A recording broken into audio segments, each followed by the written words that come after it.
I'm Kinanti Elena Bawana from grade 6A.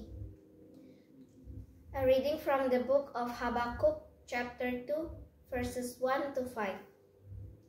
I will take my stand at my watchpost and station myself on the tower, and look out to see what he will say to me, and what I will answer concerning my complaint. And the Lord answered me, write the vision, make it plain on tablets, so he may run who reads it. For still the vision awaits its appointed time. It hastens to the end, it will not lie. If it seems slow, wait for it. It will surely come, it will not delay. Behold, his soul is puffed up.